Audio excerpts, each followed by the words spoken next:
Στα έγγραφα με μεγάλο περιεχόμενο υπάρχει ανάγκη ύπαρξης ενός πίνακα περιεχομένων. Ο πίνακας περιεχομένων θα βοηθήσει μετά τους αναγνώστες στο να εντοπίζουν το κείμενο που τους ενδιαφέρει μέσα στο έγγραφο. Πολλοί χρησιμοποιούν χειροκίνητους τρόπους και μεθόδους για να δημιουργήσουν πίνακα περιεχομένων. Αυτό είναι πολύ χρονοβόρο και πολλές φορές οδηγεί σε λάθη όσον αφορά τις καταχωρήσεις και τις σελίδες στις οποίες βρίσκονται. Εκτός το ότι για κάθε αλλαγή που μπορεί να συμβεί και να προκύψει μέσα στο κείμενο θα πρέπει μετά ο συγγραφέας να πάει και να διορθώσει και τον πίνακα περιεχομένων μία προς μία τις καταχωρήσεις, να τις ελέγξει αν βρίσκονται στη σωστή σελίδα. Το Word ευτυχώς μας δίνει τη δυνατότητα να δημιουργήσουμε αυτόματους πίνακες περιεχομένων με απλό, γρήγορο και εύκολο τρόπο. Σε συνδυασμό φυσικά με τα στυλ, τα οποία είναι εδώ πάνω, αυτά που βλέπουμε, και τα οποία είναι αυτά που μας βοηθούν να δηλώσουμε τις καταχωρήσεις που θα εμφανίζονται στον πίνακα περιεχομένων.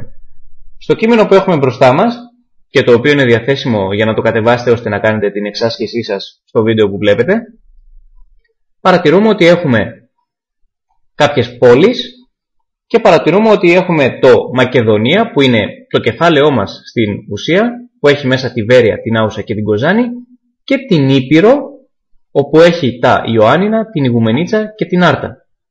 Η Ιγουμενίτσα βλέπετε ότι έχει δύο επιπλέον υποκατηγορίες, υποενότητες ας τις πούμε, τα γενικά και το λιμάνι. Άρα έχουμε τρία επίπεδα διάρθρωσης. Πρώτον, τα κεφάλαια που είναι το Μακεδονία και το Ήπειρος.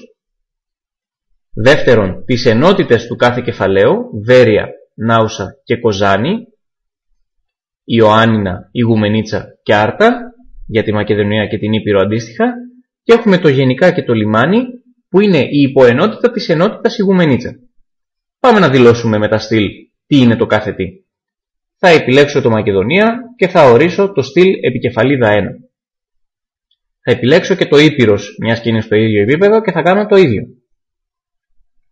Θα επιλέξουμε τώρα το Βέρεια και θα πούμε ότι είναι επικεφαλίδα 2, το Νάουσα, το οποίο και αυτό είναι επικεφαλίδα 2, και την Κοζάνη, και αυτή είναι επικεφαλίδα 2. Τι άλλο είναι επικεφαλίδα 2? Πολύ σωστά. Είναι τα Ιωάννινα, γιατί είναι ενότητες του κεφαλαίου Ήπειρος, η Ιγουμενίτσα και η Άρτα. Πολύ ωραία. Τι μας έχει μείνει? Οι υποενότητες της ενότητας Ιγουμενίτσα, το γενικά και το λιμάνι, τα οποία θα πάρουν το στυλ επικεφαλίδα 3. Τέλεια. Με αυτόν τον τρόπο δηλώσαμε ποιες θα είναι οι καταχωρήσεις του πίνακα περιεχομένων και σε ποιο επίπεδο, πρώτο, δεύτερο ή τρίτο. Πάμε να βάλουμε τον πίνακα περιεχομένων τώρα. Θα τον τοποθετήσουμε στην αρχή του εγγράφου μας. Θα ανεβούμε λοιπόν τέρμα επάνω. Θα κάνουμε ένα κλικ στο Μακεδονία και πατώντας το Enter μία φορά και το βελάκι προς τα επάνω για να μετακινηθούμε στην κενή γραμμή που μόλις δημιουργήσαμε. Κάνουμε ένα κλικ στο μενού Αναφορές και μετά πατάμε ένα κλικ στο κουμπί που λέει Πίνακας περιεχομένων. Θα δημιουργήσουμε τον αυτόματο πίνακα 2. Είναι ένα στυλ το οποίο το έχει έτοιμο το Word. Θα κάνουμε ένα κλικ και βλέπουμε πόσο απλά και πόσο γρήγορα δημιουργήσαμε έναν πίνακα περιεχομένων. Έχουμε επάνω τον τίτλο, πίνακας περιεχομένων, και τις καταχωρήσεις που κάναμε με τα στυλ. Κοιτάξτε λιγάκι τη διάρθρωση, όπου έχουμε το Μακεδονία και το Ήπειρος που είναι τα κεφάλαια και είναι αριστερότερα από όλες τις καταχωρήσεις. Έχουμε το Βέρεια, Νάουσα, Κοζάνη, Ιωάννινα, Ιγουμενίτσα και Άρτα που είναι δευτέρου επίπεδου καταχώρηση, δηλαδή είναι ενότητες των κεφαλαίων και γι' αυτό βρίσκονται και πιο αριστερά, κάτω και αριστερά από τα κεφάλαια στα οποία υπάγονται. Και έχουμε και το γενικά και το λιμάνι που είναι η υποενότητα της ενότητας Ιγουμενίτσα. Δεξιά παρατηρήστε λιγάκι τις αριθμίσεις σελίδων. Είναι οι αριθμοί σελίδων στις οποίες βρίσκονται οι καταχωρήσεις αυτές. Εδώ υπάρχει ένα λάθος, σε εισαγωγικά το λάθος, γιατί αν προσέξουμε τώρα στο κείμενο μας κάτω, θα δούμε ότι η Ήπειρος και το κείμενο που είναι κάτω από την Ήπειρο είναι στη σελίδα 2. Ενώ στον πίνακα περιεχομένων μας λέει ότι είναι στη σελίδα 1. Αυτό διορθώνεται πολύ εύκολα κάνοντας ένα δεξί κλικ, ενημέρωση πεδίου, ενημέρωση όλου του πίνακα και πατάμε το OK. Και τώρα η αναφορά στον αριθμό σελίδας είναι σωστή. Πάμε να δούμε τώρα τι θα γίνει εάν αλλάξει κάτι μέσα στο κείμενό μας, πώς μπορούμε να το διορθώσουμε. Θα πάμε στη σελίδα 2 και θα αλλάξουμε τη λέξη Ιωάννινα σε Γιάννενα. Είναι κάτι που μπορεί να συμβεί μέσα σε ένα κείμενο. Θα ανεβούμε τώρα επάνω στη σελίδα 1 που είναι ο πίνακας περιεχομένων. Θα κάνουμε ένα δεξί κλικ, ενημέρωση πεδίου και προσέξτε πώς θα αλλάξει το Ιωάννινα σε Γιάννενα. Να το βλέπετε, Γιάννενα.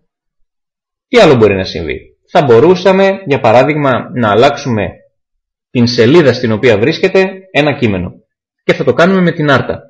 Θα κατέβω λοιπόν στο τέλος της σελίδας 2 που βρίσκεται η άρτα. Θα κάνω ένα κλικ μπροστά από τον τίτλο και θα πάω εισαγωγή και αλλαγή σελίδας. Τώρα έφερα την άρτα και το κείμενο που υπάρχει κάτω από τον τίτλο άρτα στη σελίδα 3. Για να ανέβω στον πίνακα περιεχομένων. Εδώ μου λέει ότι είναι στη σελίδα 2. Θα κάνω λοιπόν ένα δεξίκλικο οπουδήποτε μέσα στον πίνακα περιεχομένων. Θα επιλέξω ενημέρωση πεδίου όλου του πίνακα. OK. Και κοιτάξτε πώς έγινε εδώ.